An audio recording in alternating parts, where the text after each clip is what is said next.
రాజు తన సామ్రాజ్యంలో ఉన్న ప్రజలను సురక్షితంగా ఉంచడానికి ఎంతమంది శత్రువులతో యుద్ధం చేసి రాజ్య ప్రతిష్టను భంగం కలగకుండా ఉండాలని చూసినా సరే, మరి రాజు కింద ఉన్నటువంటి మంత్రివర్గం మరి సైన్యం సరిగ్గా లేకపోతే రాజు ఎంత కష్టపడ్డా కూడా దానికి ప్రతిఫలం ఉండదు.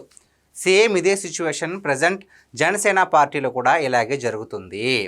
మరి మన రాష్ట్ర ఉప ముఖ్యమంత్రి వర్యులు పవన్ కళ్యాణ్ గారు రీసెంట్గానే మంగళగిరిలో తన పార్టీ నేతల అందరితోనే ఒక సమావేశం ఏర్పాటు చేసి చాలా ఆగ్రహాన్ని వ్యక్తం చేశారు. వైసీపీ వాళ్ళు కూటమి ప్రభుత్వాన్ని అలాగే మరి పవన్ కళ్యాణ్ గారిని నోటికొచ్చినట్టు మాట్లాడుతుంటే, అంత అలాగ దూషిస్తుంటే మీరంతా ఏం చేస్తున్నారు అని చెప్పేసి పవన్ కళ్యాణ్ గారు మంత్రులతోటి అదేవిధంగా నేతలు ప్రతి ఒక్కరిపైన కూడా సీరియస్ అయ్యారు.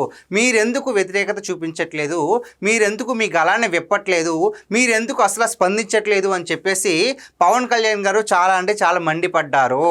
స్వయాన సొంత అన్నైనటువంటి ఎమ్మెల్సీ నాగబాబు గారిని కూడా మీరు సోషల్ మీడియాలో స్పందిస్తున్నారు, కానీ ఆడవాళ్ళ వస్త్రధారణ గురించి స్పందిస్తున్నారు. కాకపోతే మరి తిరుమల లడ్డు విషయం గురించి మీరు ఎందుకు స్పందించలేదు అని చెప్పేసి నాగబాబు గారిని, అదేవిధంగా మరి కాకినాడ ఎంపీ అయినటువంటి ఉదయ్ శ్రీనివాస్ గారిని కూడా మీరు లండన్ ట్రిప్పుల మీద దృష్టి పెడుతున్నారు, కానీ ఇలాంటి మరి వైసీపీ వాళ్ళు మనల్ని ఎంత మాటలు వేసి అంటుంటే మీరు ఎందుకు స్పందించట్లేదని చెప్పేసి ఆయన మీద కూడా సీరియస్ అవ్వడం జరిగింది.